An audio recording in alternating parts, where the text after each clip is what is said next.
Salam sejahtera, terima kasih karena bersama dengan saya di Nazilin Unity Channel. Inilah pendakwaan sebenar-benarnya terhadap Muhyiddin. Muhyiddin didakwa menghasut. Untuk rekod Anda semua, Muhyiddin adalah bekas Perdana Menteri yang pertama dituduh di bawah akta ini, yaitu akta hasutan. Saudara, akta hasutan ini sebenarnya akta yang paling bahaya sekali untuk sesiapa. Kerana kebanyakan kali, mengikut pengetahuan saya, kebanyakan kali belum pernah ada orang yang menang atas kes dakwaan menghasut ini. Kebanyakannya semuanya kalah, kerana terlalu banyak bukti yang menunjukkan mereka kalah. Tapi untuk bekas Perdana Menteri Muhyiddin Yassin ini, kita pun tidak akan tahu sama ada beliau akan kalah ataupun beliau akan menang dalam kes ini. Namun, polis telah menyatakan melalui Ketua Polis Negara bahawa siasatan telah dibuat, 66 saksi telah dipanggil dan kini Muhyiddin menghadapi tuduhan menghasut. Bekas Perdana Menteri Muhyiddin Yassin mengaku tidak bersalah selepas pertuduhan dibacakan di hadapan Hakim Nik Tarmizi Nik Sukri di Mahkamah Seksyen Gua Musang. Bekas Perdana Menteri Muhyiddin Yassin mengaku tidak bersalah di Mahkamah Seksyen Gua Musang atas tuduhan mengeluarkan perkataan hasutan dalam ceramah kempen ketika kempen PRK Nenggiri. Muhyiddin yang juga pengerusi Perikatan Nasional PN membuat pengakuan itu selepas pertuduhan dibacakan di hadapan Hakim Nik Tarmizi Nik Sukri. Beliau didakwa mengikut Seksyen 4 dalam kurungan 1/B Akta Hasutan 1948 yang memperuntukkan denda sehingga RM5.000 atau penjara hingga 3 tahun atau kedua-duanya jika disabitkan kesalahan. Pertuduhan itu berkaitan ucapan Muhyiddin yang dibuat semasa berkempen di Felda Perasu, Gua Musang, Kelantan pada 14 Ogos. Kenyataan Presiden Bersatu itu menyebabkan 29 laporan polis dibuat terhadapnya dan turut ditegur Istana Pahang. Kenyataannya yang didakwa berbaur hasutan diperincikan dalam lampiran kertas pertuduhan. Menurut transkrip itu, Muhyiddin mempersoalkan mengapa beliau tidak dijemput oleh Yang di-Pertuan Agong ketika itu, Al-Sultan Abdullah Sultan Ahmad Shah, yang mengangkat sumpah sebagai Perdana Menteri untuk mengangkat sumpah sebagai Perdana Menteri selepas PRU15 walaupun mendapat sokongan 115 ahli parlimen. Siapa yang di-Pertuan Agong dulu? Faham dah tulis transkrip itu. Mahkamah menetapkan ikat jamin RM5.000 dan tarik sebutan semula kes pada 4 November. Pasukan pendakwaan terdiri 6 anggota diketuai Timbalan Pendakwa Raya Umar Sharifuddin Jaafar. Manakala Muhyiddin dikewakili Peguam Amir Hamzah Arsyad, Chetan Jatwani, Taqiyuddin Hasan, Nasir Abdullah dan Mariana Matkudin. Saudara-saudara sekalian, apa yang bakal menimpa Muhyiddin selepas ini? Adakah beliau akan dipenjarakan atau beliau terbukti tidak bersalah? Sekian dulu untuk kali ini. Jangan lupa tinggalkan komen Anda. Salam sejahtera, terima kasih kerana bersama dengan saya di Nazilin Unity Channel.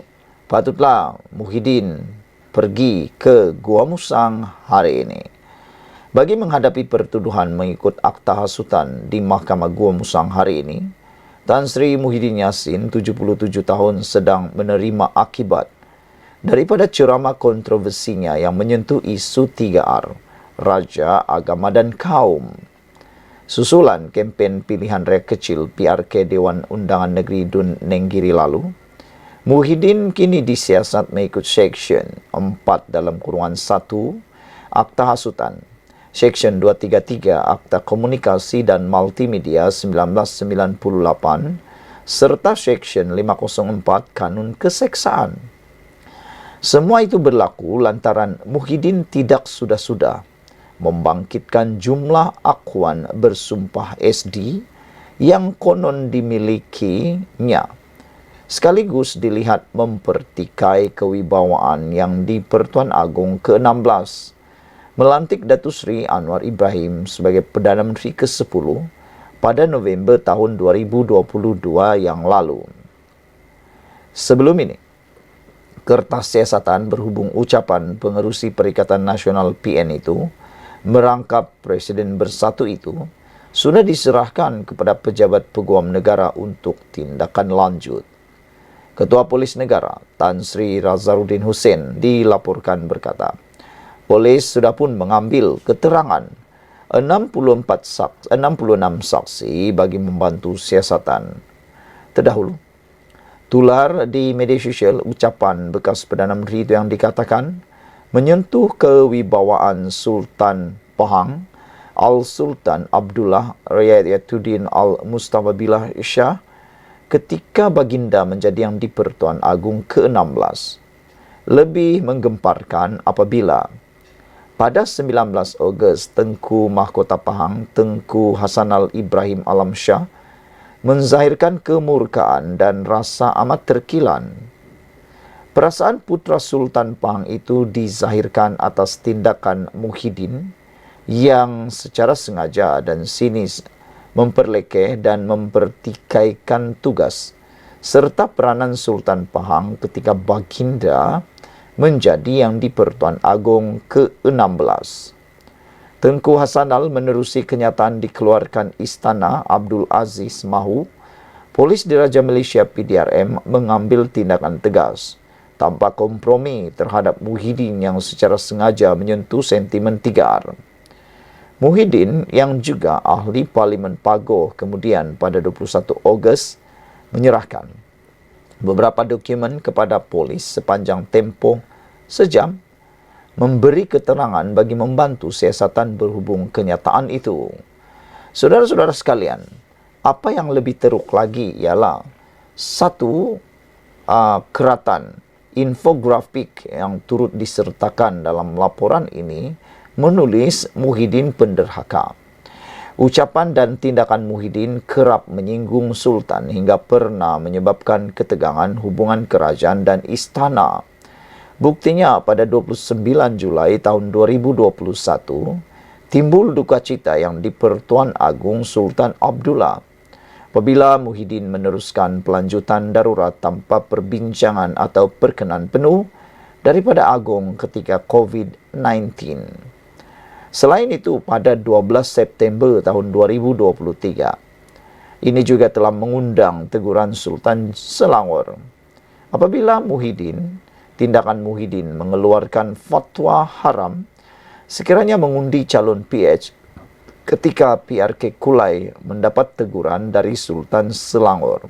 Dan pada 1 Ogos tahun 2023, telah pun melanggar titah Sultan Selangor apabila membuat ucapan berunsur 3R berkenan isu kalimah Allah, walaupun Sultan Selangor telah bertitah larangan mempolitik, membangkit atau membahaskan isu tersebut.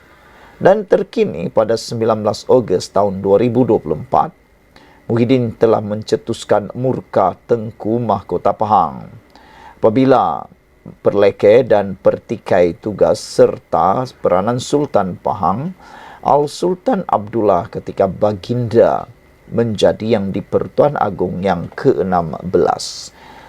Dalam infografik ini menulis Muhyiddin penderhaka. Sekian dulu untuk kali ini. Jangan lupa tinggalkan komen Anda. Salam sejahtera, terima kasih karena bersama dengan saya di Nazilin Unity Channel.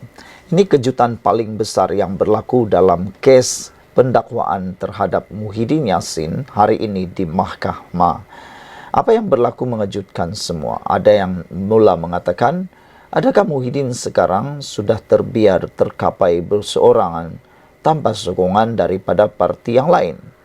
Ini apabila satu laporan ditulis, tiada kelibat pemimpin PAS di Mahkamah Gua Musang. Apakah ini menunjukkan pendirian sebenarnya PAS terhadap Parti Bersatu, yang mana mereka mungkin sudah mula menghidu bahawa Parti Bersatu dengan kes terbaru Muhyiddin ini tidak membawa apa-apa keuntungan kepada PAS, bahkan ia akan menjadi lebih banyak liability, beban kepada PAS dalam pilihan raya akan datang. Pastinya isu ini menjadi beban besar kepada PAS dan juga kepada Perikatan Nasional sendiri. Sejauh mana layaknya lagi Muhyiddin menjadi pengerusi Perikatan Nasional dengan adanya kes terbaru beliau ini, yaitu kes dakwaan menghasut. Hari ini mengejutkan Malaysia, tiada kelibat pemimpin PAS di Mahkamah Gua Musang. Kemana mereka? Namun demikian, PAS sudah pun membuat satu kenyataan bahawa mereka menyokong Muhyiddin Yassin. PAS seolah-olah menjauhkan diri dari Tan Sri Muhyiddin Yassin yang dihadapkan ke Mahkamah Session Gua Musang hari ini atas isu mempertikaikan kewibawaannya di Pertuan Agong ke-16. Ia selepas tiada seorang pun pemimpin dari parti itu hadir menyatakan sokongan kepada Muhyiddin.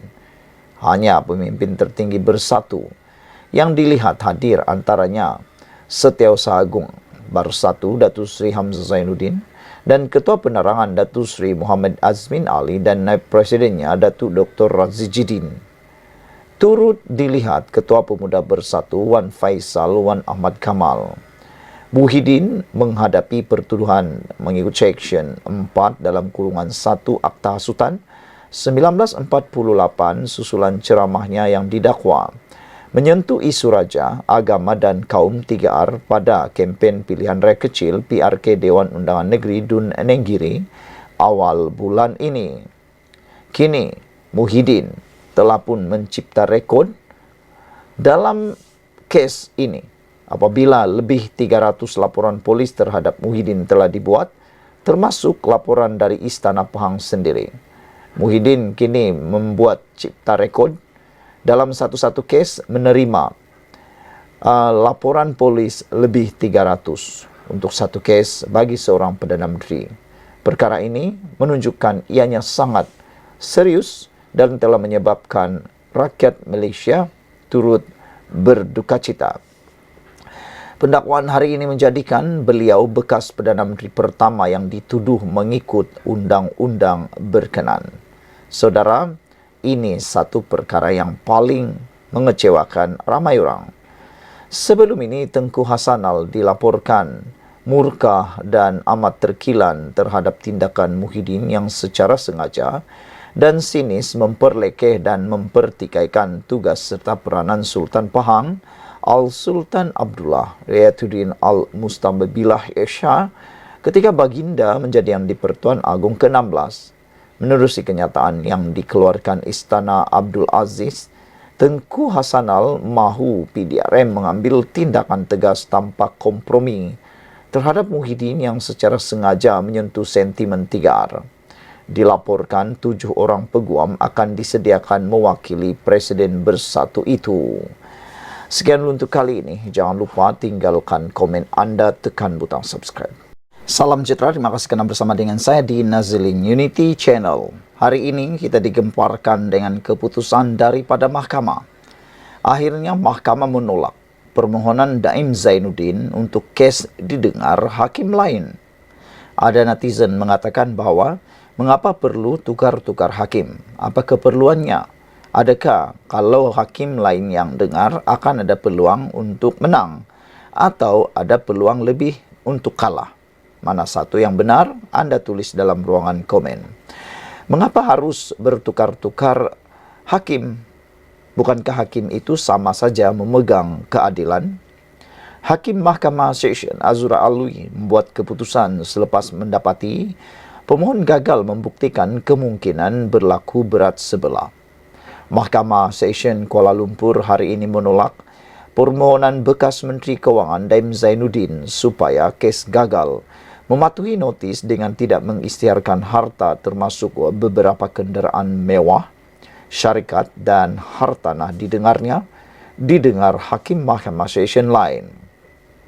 Hakim Azura Alwi membuat keputusan itu selepas mendapati pemohon gagal membuktikan kemungkinan berlaku berat sebelah dalam perbicaraan itu. Peguam Nizamuddin Hamid yang mewakili Daim dan istrinya, Naimah Abdul Khalid, tidak membantah keputusan itu. Dalam prosiding hari ini, Nizamuddin turut memohon pengecualian kehadiran Daim dalam prosiding permohonan atas alasan kesihatan. Timbalan pendakwa raya Wan Syaharuddin Wan Ladin kemudiannya memohon mahkamah memerintahkan tertuduh dihantar untuk pemeriksaan mental di hospital kerajaan yang digazetkan. Menurutnya, berdasarkan laporan perubatan pihak pembelaan, tertuduh disahkan mengalami beberapa serangan stroke dan keadaan itu menyebabkannya jatuh hingga retak tulang. Jika dilihat keadaan tertuduh, perbicaraan nanti, kemungkinan tertuduh tidak dapat hadir. Yang utama ialah kesihatan mental tertuduh, katanya menurut berita harian. Wan Syaharuddin menjelaskan Seksyen 342 Kanun Tata Cara Jenayah boleh digunakan untuk menilai sama ada Daim layak dibicarakan. Azura menetapkan 17 Oktober depan keputusan permohonan itu. Daim sebelum ini memfailkan permohonan untuk memindahkan kes pada 7 Mei lepas atas alasan antaranya terdapat kemungkinan berlaku ketidakadilan dan prejudis terhadapnya kerana kes istrinya Naimah Abdul Khalid juga didengar di hadapan hakim sama, iaitu Hakim Masyarakat Azura Alwi.